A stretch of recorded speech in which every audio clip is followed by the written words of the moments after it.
Здравствуйте, другие подруги. Бритье. Скажу вам честно, Верховный Дух или Бог, или кто там он есть по ремонту, сегодня не на моей стороне. Что-то он взбунтовался и сегодня решил оторваться. Три квартиры сегодня наперевес занимаются тем, что в принципе делается обычно. В одной из них ломают шкаф, переезжают люди, в другой бешеный кто-то там с перфоратором носится, пытается дырок понаделать, что он там делает, я не знаю. Ну а в третьей недавно разбивал ванну чугунную. Кстати, она легко бьется, если не знаете как, спросите этих ребят, которые металлолом собирают. Элементарно, Ватсон.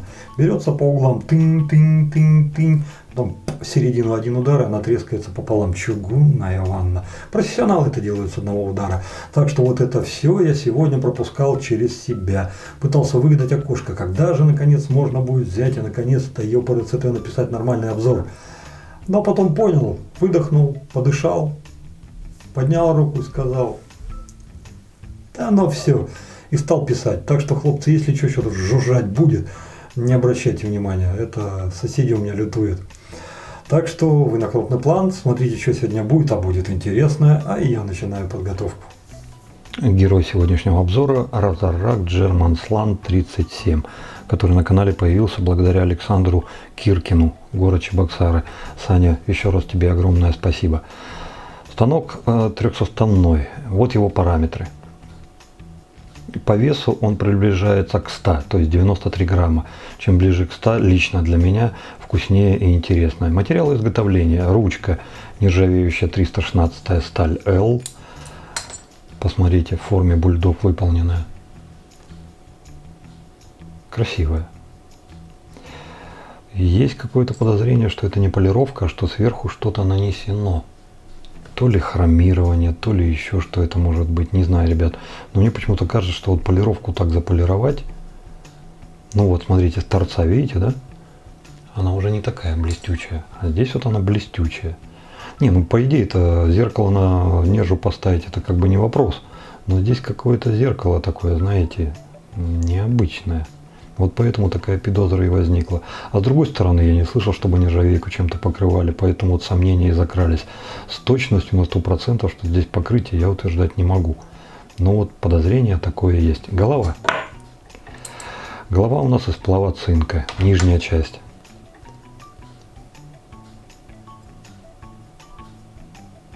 Но это точно с покрытием. Вон, видите, какое волнистое, даже все перекатывается.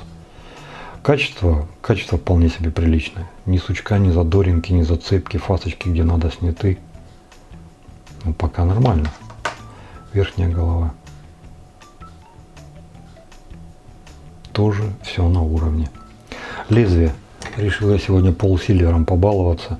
Почему-то мне кажется, что в этом станке оно должно хорошо сыграть. Лезвие уже прошло, по-моему, 2 или 3 ходки, 3 ходки.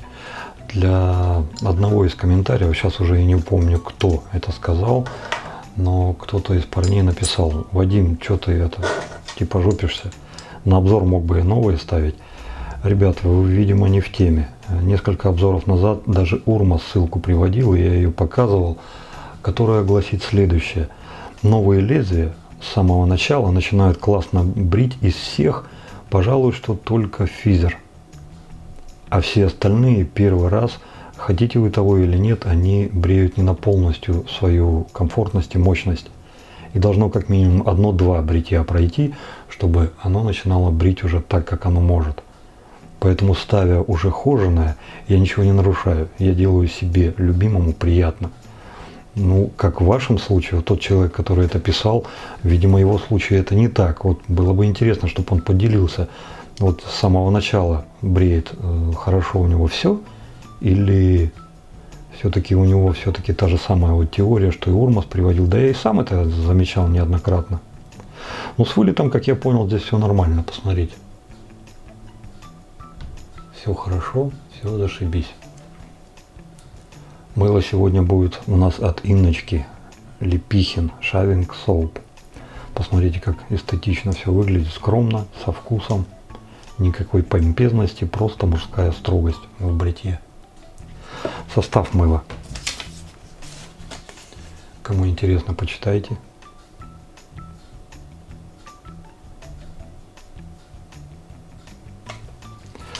Мыло жировое.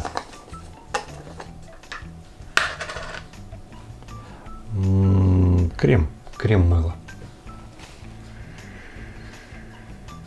Запах приятный.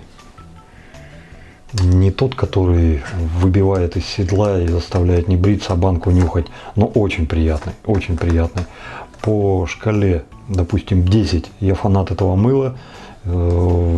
Пошел, продал почку, купил, лишь бы вот запах этот ощущать, и до единицы. Но я бы здесь, наверное, вот где-то 6-7 баллов бы дал. То есть вот очень прилично, очень вкусное, но до фанатизма не доводит. То есть ну вот 7 железно можно здесь поставить.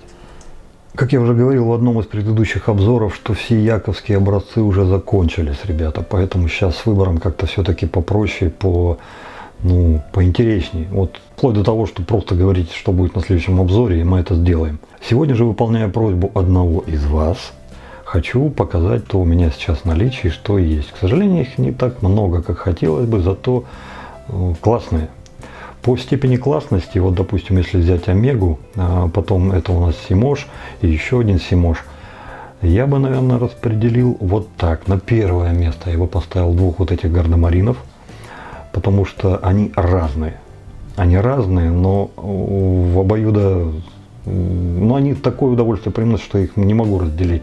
Потому что если это ломовой парень, который просверлит дырку в бетоне и который промассирует так, что мама не горюй, с пеной у него все в порядке, он, смотрите, кончики уже расщепились, им бриться одно удовольствие, то этот, если ломовым парнем его и не назвать, это Симош 610, то это маленький универсальный. Ну, в смысле как, даже не маленький, при диаметре-то 22 мм. Это для меня универсальный. Это малыш, на котором я отдыхаю от тех здоровущих, которыми брился все время. И при всем при том, с пеной у него все в порядке, с работой у него все в порядке, и держать его также удобно. Почему этого я ставлю на второе место? Потому что по каким-то неведомым для меня причинам он на самом деле начал подъедать пену. Не критично. Стреляться не придется, вы все-таки побреетесь. Но все-таки вот такой маленький феномен он показывает. С чем это связано, почему. Я фиг его знает. Может быть, от мыла действительно как-то это зависит или еще чего-то. Ребята, причину воды не приводите, потому что в Омске вода мягкая. С этим все в порядке. Но тем не менее, пока он не сразу начал это делать. Он спустя месяцы начал подкрысивать. Поначалу он был такой же бодрый, такой же веселый гардемарин, как и вот эти 2. Поэтому вот сейчас вот так, если меня спросит кто-то, Иванов, что за фигня? 3 кабана, 2 в порядке, 1 крысит. Ну, что-то ты ничего не путаешь? Нет, ребята, не путаю. На самом деле, вот эти вот сейчас все делают все нормально, а вот эта фигня есть. Для меня это, очевидно, невероятный нонсенс, если хотите. Поэтому вот эти вот 2 сейчас убираем. Оставляем вот этого красавца. Вам же хочу показать сразу вот его шляпу. Это у него не крыша поехала, это у меня с полочкой не все в порядке. Дело в том, что размеры между ступеньками, куда я ставлю помазки и станки, они определенного размера. И прошу прощения за тавтологию, и с длинной ручкой не всегда дают возможность сверху поставить помазок. Так случилось и в этом случае. Помазок снизу, он по-сырому замял. Сейчас вот такая вот фигня произошла. Трагедии никакой совершенно нет. После первого же бритья это все уйдет. Но факт остается фактом. Кто еще не заказал такую полку, как у меня, вы можете скачать видео по все необходимые материалы под 87-м видео, заказать себе такую полку без проблем в любом рекламном агентстве. Все, кто работает с оргстеклом. Но пока вы не сделали этого, ребята, можете на свое усмотрение внести изменения в этот чертеж и расстояние между полками увеличить, дабы у вас не было такой фигни, как есть у меня. Если бы я сейчас вот заново эту полку делал, я бы, конечно же, увеличил это расстояние, и красавцы бы вот такие вот не страдали бы. Так вот, 610 Симош. Что основное про него можно сказать? Длина узла 50, диаметр 22, ручка, посмотрите, какая красивая, какой была несколько месяцев назад, такой и осталась. На мой взгляд, это великолепный помазок по соотношению цена-качество, потому что за 13 баксов, евро, вот такую красоту взять, да это, извините меня, ну не даром, но хорошо, нормально. Если вдруг по каким-то причинам вам покажется, что вам этого мало, ну вы всегда можете доплатить там 1 евро и взять уже 820, к примеру. Тут уже будет чуточку подлиннее, при том же диаметре. Ну а если уж засматриваетесь на что-то серьезное, мощное, но это вам и прораза, и омега. Ну, прораза смысл, может, омега для них делает. Ну, омега вам в помощь. Тогда вы сможете взять вот такого ломового парня, который вам сделает все как надо, быстро, эффективно. Ну, еще и искусственное дыхание, наверное, устроит, потому что он серьезный, реально серьезный помазок. Если хотите, на следующий обзор может он пойти. Хотя, ну почему именно он? Любой другой на обзор заказываете, он и будет. Сегодня же 610-й красавец. Реально нравится. Позицию автошея у нас займет сегодня Epsilon Blue Mediterranean. Средиземноморская земля, если так по-русски сказать, который на канале появился у нас благодаря Дмитрию Дроздову, Санкт-Петербург. Любой, кто хочет попробовать пробник того или иного лосьона, может к нему обратиться. Ссылку найдете в описании под видео.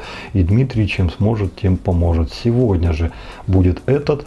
Для меня он интересен. Прежде всего тем, что компания выпускала вот этот Epsilon Blue, не стесняясь указывает, что он выпущен, скажем так, чтобы заполнить ту нишу, которая осталась после безвременно ушедшего от нас синего Флойда, и как-то там должен все это заменить. Так ли это? Ну вот сегодня попробуем, узнаем. Вроде бы люди говорят, что да, что-то там есть. Но как будет на самом деле, сегодня из обзора и будет понятно. Все, пошли бриться. Виноват я перед Инной. Она это мыло прислала уже когда, а я все что-то там бегал, ей изменял с другими мылами. А сейчас вот что-то раз так под руку попало, думаю, ах ты ее. Ну, короче, я сам себя поматерил, но решил, что все, пора чей знать. Сегодня будет оно и на обзоре. Юшка занялась легко. Запахи этого мыла в приятной ноте. Все-таки есть какой-то отблеск, не пойму, то ли на шатырь, то ли что-то вот такое. Что-то схожее. Ну не на шатырь, ну не может же быть там на шатырь. Ну что-то такое. Не пойму, что это такое. Ну нормальная пенка.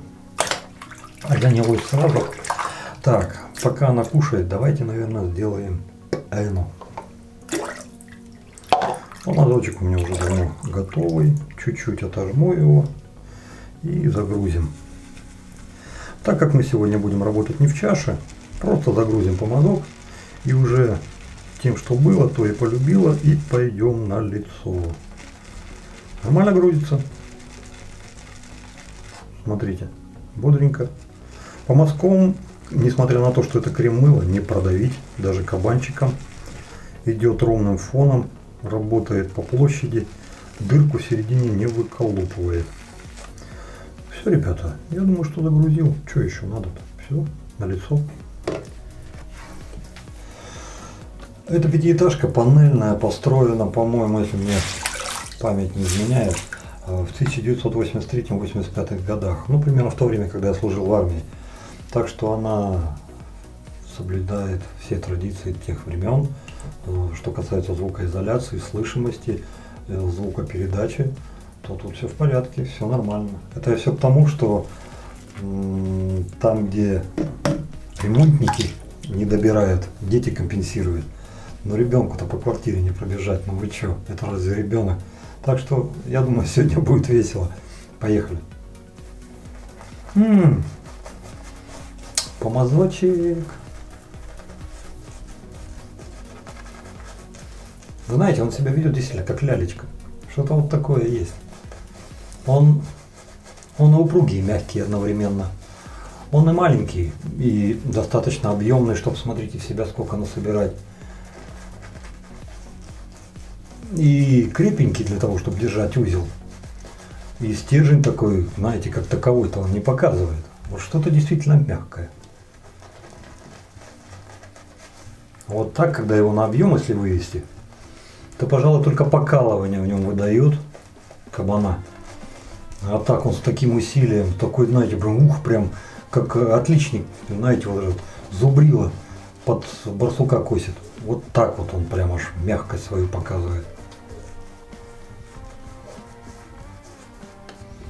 Так, ну все, хватит размалевывать.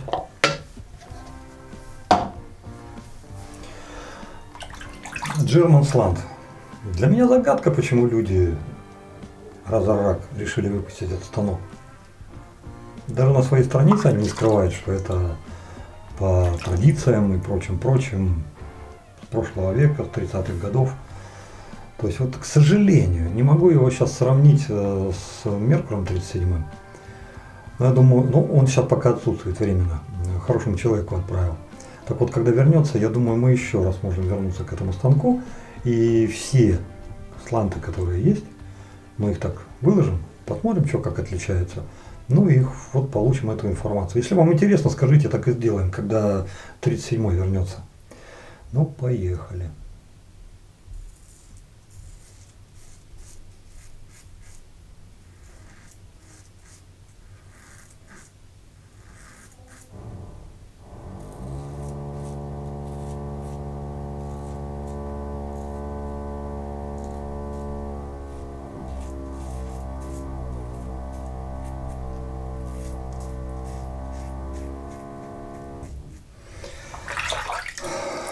Попердыш проснулся. Я думаю, пока он свои дыры там не додолбит, не успокоится нифига. Но мы не будем сдаваться.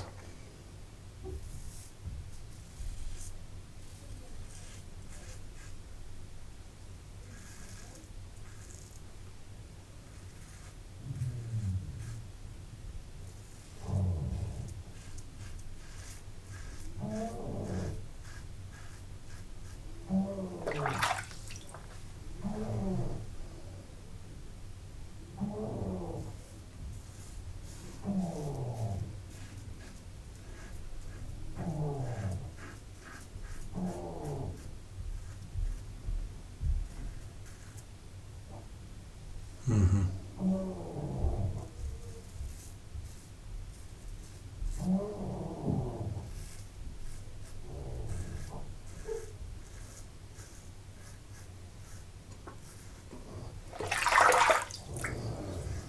Ну, хорошо, хорошо.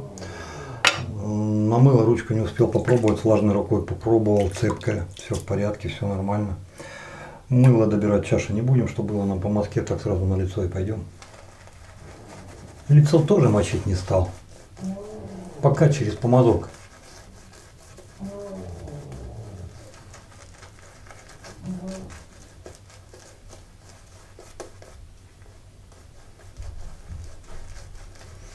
Ну, истончилась, не та шапка, что была на первый раз. Но на этот-то проход нам стопудово хватит. А на третий посмотрим, если еще там децл доберем. Невелик труд.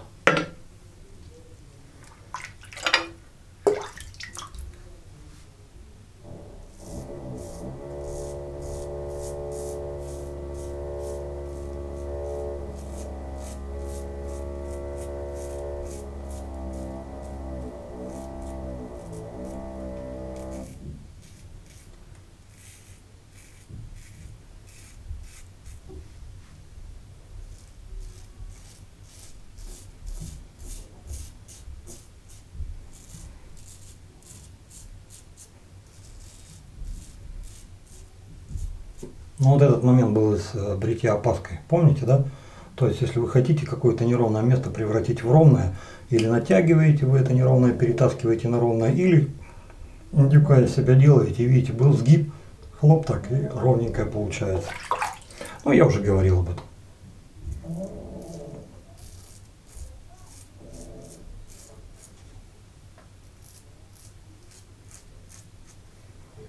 Угу. Подсела.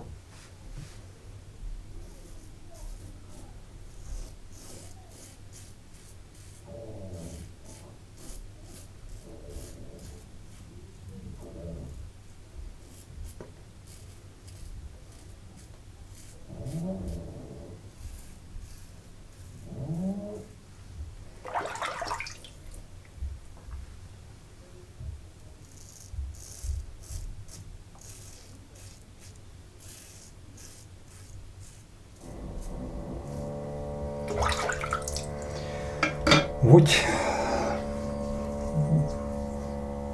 без особо чего-то выдающегося. И все идет по графику, все идет как положено, по скольжению, ребята, что пипец. Тут можно спокойно вот сейчас вот третий слой не наносить, а просто сразу станком идти и все. Тут мыло еще изрядно. Даже, знаете, пожалуй, наверное, и добирать еще не буду. Вот как есть на помазке, так и пойдем. Только смочу слегонца и все.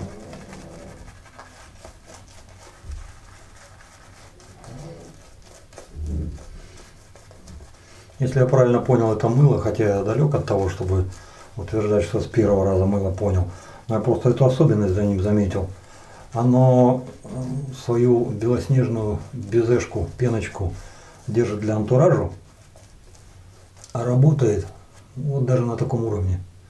То есть там хоть децл остался от того, что ты нанес, оно уже работает. Поэтому вот есть сильное подозрение, что вот сейчас вот то, что мы нанесли, да, оно без помпы, да, нет ничего пышного, но мы просто смахнем то, что надо, и все. Оно позволит работать.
Подбривок не будет, ребята.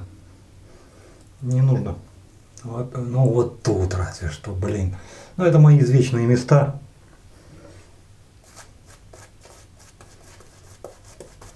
Это, наверное, когда стану мастером 80 уровня, вот тогда я там начну с первого раза все сбривать. Хотя и тогда навряд ли.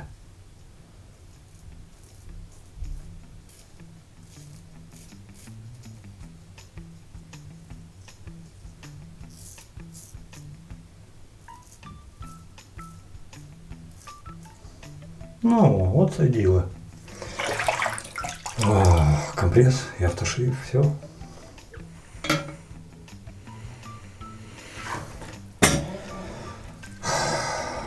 Все-таки человек странное существо, согласитесь.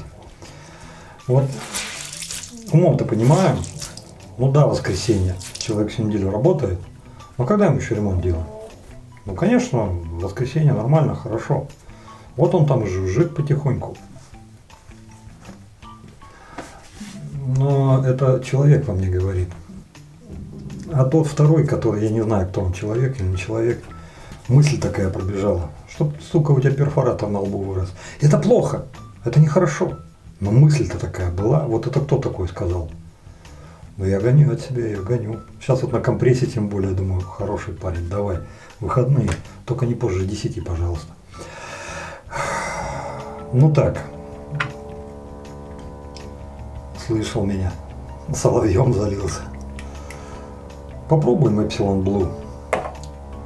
Насколько всерьез компания может претендовать на то, что это эрзац. Ну как, она не говорит, что эрзац, она типа на замену ушедшему синему Флойду.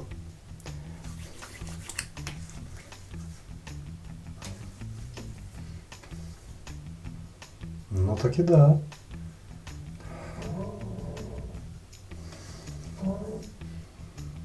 Вот первое впечатление, близко подошли. Потом, когда букет начинает раскрываться, выходят нотки какие-то. Вы знаете, прозрачно-бирюзовая в тон цвету самого автошеева, да, несомненно, есть. Там пишут что-то там апельсиновое, что-то, не знаю, ребят. Если есть апельсиновое, то вот здесь дырки от апельсиновой корки я учуял, а самого апельсина нет. Что-то такое пористое вот перед глазами стоит. Кто не любит цитрусы, вы их не учувствуете. Нормально все. А вот общий фон достаточно приятный. Ну скажу так, вот если бы это вот этот продукт, я бы попробовал пару-тройку лет назад, когда еще синий Floyd Last не склеил, вот тогда бы я мог сказать, что это продукты одного поля ягода.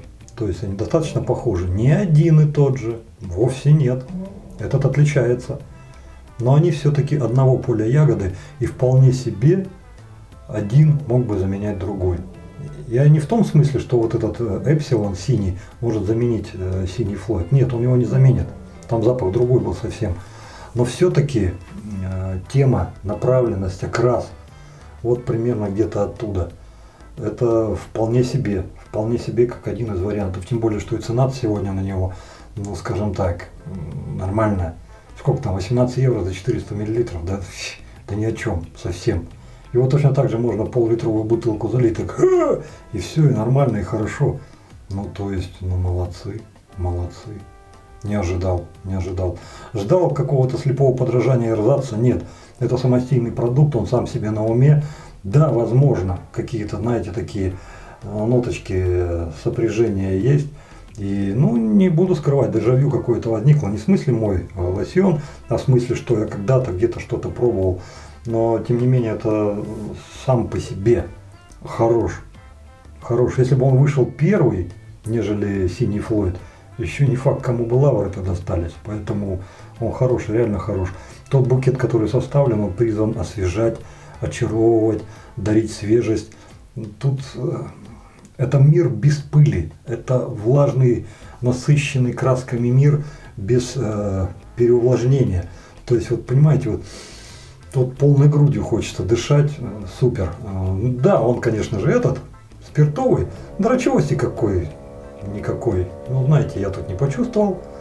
Если сравнивать, допустим, королевский шипр за 100% и, ну, я не знаю, там, что-нибудь безалкогольное за единицу, ну, здесь, наверное, там, ну, на 30%, то есть по 10-бальной троечка, ну, 4 максимум. То есть, ну, он больше не тянет. То есть, да, чуть-чуть какое-то жжение он обозначил, никакой такой нормальной человеческой, мужицкой дрочевости, так что на по шарам, у тебя все посыпалось, ты стоишь, кайфуешь. Нет, здесь такого нет. Но это не его сильная сторона. Его сильная сторона — это запах. Уходовое вполне себе. Уже практически все пропало. Какую-то удаленную пленку я чувствую. Но судя по тому, что вот через минуту после того, как нанес, я чувствую то, что сейчас чувствую, я думаю, что через пару-тройку минут и этого не будет. Поэтому вполне себе достойный продукт. Димыч, огромное тебе спасибо за то, что дал попробовать. Кому интересно также этот пробник попробовать, ну, по ссылке в описании под видео найдете нашего питерского резидента, который вам там и накапает. Хорошая штука, интересная. Мыло. Инночка, прости меня заради Христа, что я столько мурыжил твое мыло. Ну, что-то действительно как-то замылился. Да и ты, скромная душа, нет, чтобы там в ВК или еще где-то написать, так пинка под сраку. Ты что там это? А где? Ну, хоть бы шевельнуло. Ну, что-то видишь. Ну, вот скромность. Я сам скромный, а ты еще прям скромнее. Молодец. Ну, как бы там ни было, все, что не делает, все к лучшему. Ребята, к мылу вопрос только один. Я увидел, как пена слегка подседает, но вы будете ругаться, вы будете плеваться, кидать меня тапками. Почему-то меня это не расстроило. Вообще. От слова совсем. Потому что, ну, пострадала при этом инциденте только моя, знаете, эстетическая составляющая. Я слегка увидел, как она подсаживается, вот и все. Ну что, вот внутри сидит там статист какой-то. Да ладно, что ты брейся, все. То есть на лице было столько материала, что я даже вот потому, как она чуть-чуть подсела, мог спокойно побриться, еще бы и осталось. То есть для бритья годный продукт. Пенообразование 5. Ну, судя по тому, сколько мы набрали, как побрились, я думаю, что экономичность тоже будет 5. Скольжение инструмента 5. Регулировка пены. Ну, это в чаше надо посмотреть. Тут сейчас не готов какую-то оценку давать. Вид пены мне понравился. Только вот тот вопрос, что с подсевшей. По поводу... О чем мы еще забыли? Чем мы еще не сказали? По-моему, все сказали.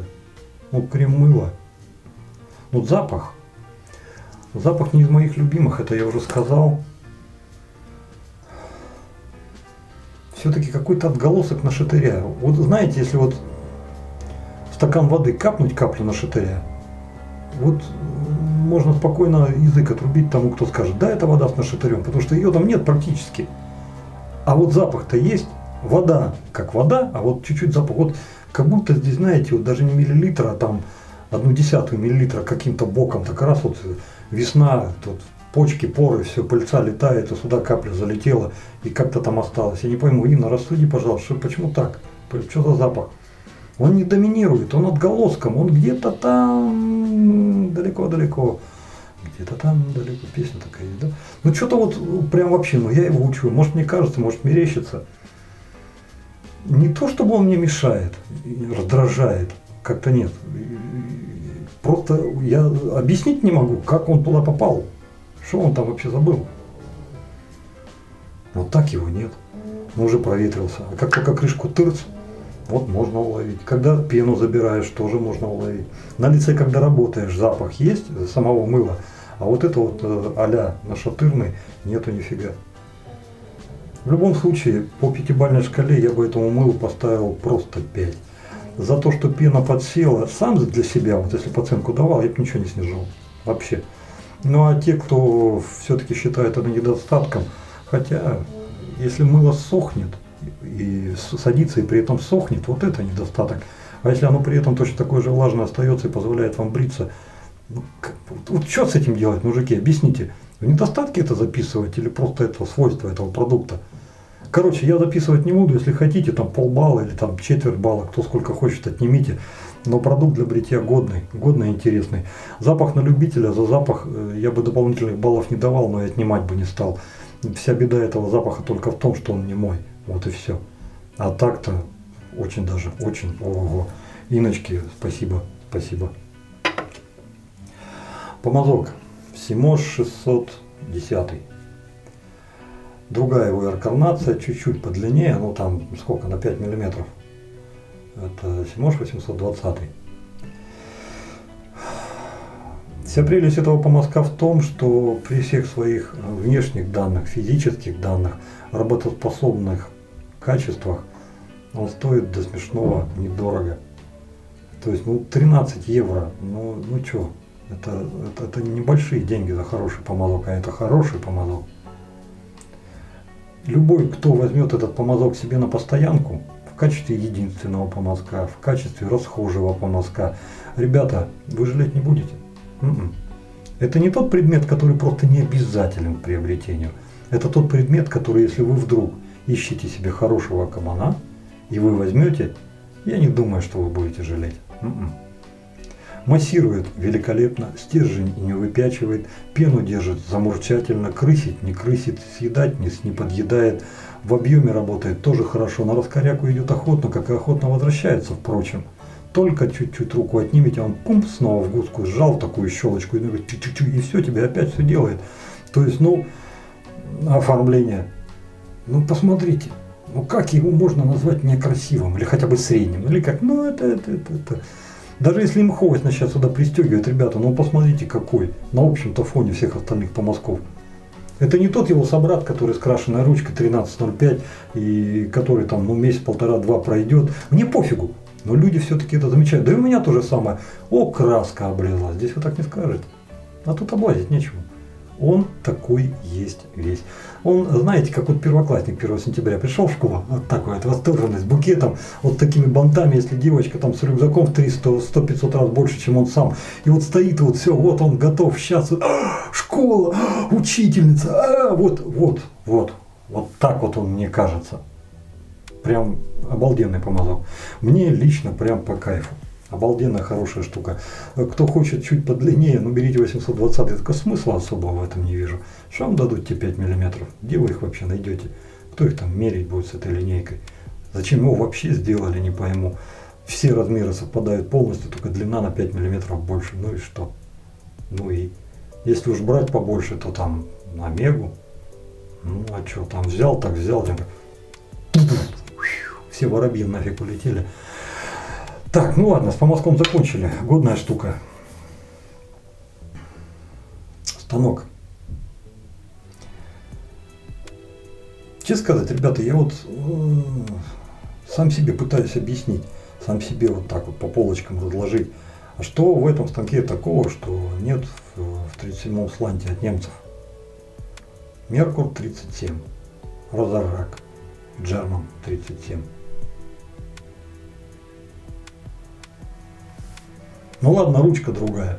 Ну, испытанный бульдог из нержавеечки, тем более. Ну да, конечно, это плюс. Так кто мне мешает на того немца ручку другую накрутить? Любую, не только бульдог, вообще любую, в принципе. В бритье.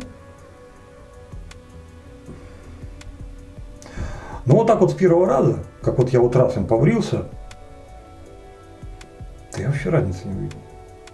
Возможно, если бы я, знаете, в паре погонял бы и тот определенное количество времени на одних и тех же лезвиях, то да, вполне себе вероятно, что я, может быть, и начал бы улавливать какие-то нюансы. Но вот сейчас вот так вот, просто вот, есть у меня 37-й, да, Меркур. Ну, сидит он себе там на жердочке где-то. Ну, вот я им побрился, потом полгода, 9 месяцев не брился, потом хлоп, приходит German Slant TR7, я побрился, и ну-ка, вот определи разницу. Да я ее не вижу. Вообще. Я вообще не пойму, почему присудили 37-му Золингену славу самого мягкого косореза. Как по мне, так они бы могли вместе карифанить и на этом первом месте сидеть, вдвоем. Я думаю, они бы даже не ссорились. Тот бы вискаря притащил, этот немецкого пивка, вместе бы там немецкими колбасками бы закусывали и жизни бы радовались. То есть вот таких-то, каких-то, знаете, вот таких прям. Вот это знаешь, как отличается, вот так. Я почему об этом так уточняюще говорю, потому что я не один комментарий прочел, где люди очень хорошо и лестно назывались о 37-м. Да, он хорош, спору нет. Но в том смысле, что знаете, что он настолько хорош, что он даже лучше, чем Золинген. Ну, ребят, если это так, я не понял в чем, объясните. Вот честно скажу, не понял. Отличный, великолепный станок. Не хуже Золингена, это точно. Но вот в чем лучше, я вот этого пока не увидел. А станок-то хорош. Возьми вот так вот просто бульдог открути, на 37-го от немцев прикрути. Ну, попробуй. Ну и возможно это получится, German TR7. Ну, по-моему, это одно и то же. Вообще так-то разобраться. Ну не могу я сейчас вот так вот сложить, потому что его сейчас нет. Придет, сравним, лоб в лоб, можем, если хотите, конечно. Но сейчас пока, при всем моем уважении, отличный, великолепный станок, ну каких-то таких вот положительных качеств, которые его сильно бы отличали от Золингена, я не нашел, как, впрочем, и отрицательных. Всех тех, кто боится косорезов, слантов, за не пойми кем распущенную славу, что о, там лезвие вот такое, да там, ой, там туши свет, там, и все, он там у тебя болтается, что делать? Член ежику приделать. Ничего не делать, ребята. Они не агрессивные, они нормальные, они хорошие станки. Даже он на сайтах пишет, что если там кожа у тебя деликатная, или там боишься, что у тебя раздражение все время, бери косорез, счастье тебе будет. В том смысле, что там не прямая атака на волос идет, а как коса косит.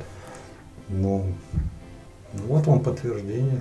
Обычно, вот при обычных станках, у меня тут обычно, уже как красненько, тут нифига не красненько. Побрил лучше, чем ID34. На уровне где-то даже 89 головы, наверное. По чистоте, если брать чистоту по Роквеллу, ну как 4 минимум, с агрессивностью, ну что-то в районе 3, вот так вот. Ну то есть, это мое субъективное на этом лезвии. То есть, если подвести черту, зря на них хаят, нифига они не агрессивные, по качеству не хуже, не лучше немца, годный станок, цена, конечно же, 20 баксов, смешная. То есть, если вы случайно там где-то по Канаде, по Америке шаритесь, и у вас там остались лишние 20 баксов, на что ж потратить? Да, возьмите, добросьте себе, и все нормально будет. Ну, по крайней мере, дешевле, чем в Германии немецкий брать, я думаю. Ну, вот что, пожалуй, и все. Камешек не пригодился. Для тех, кто не услышал в первом сообщении, хочу напомнить, Опасная бритва РФ проводит акцию на все товары от Мюлле, немецкий, скидка 15%. И если кто-то вдруг что-то хочет там зайти посмотреть, то ссылку на купон найдете в описании под видео, и сам купон найдете точно так же. Плюс на эту скидку 15% действует действующая. Извините, ребята, за тавтологию. Она суммируется скидкой на приобретение на этом сайте по карте. Вот если вы по карте там покупаете что-нибудь в онлайн, вам там тырт что-то, и вот это что-то суммируется с этим что-то, и будет то, что будет. Много будет. Унесете. Ну все, хлопцы, давайте на этом прощаться. Добра, счастья, радости. Берегите себя, берегите своих близких. Да, и вам Бог здоровья. Пускай у вас всегда все будет хорошо. Ну и до новых встреч. Подписывайтесь на канал. Пока-пока.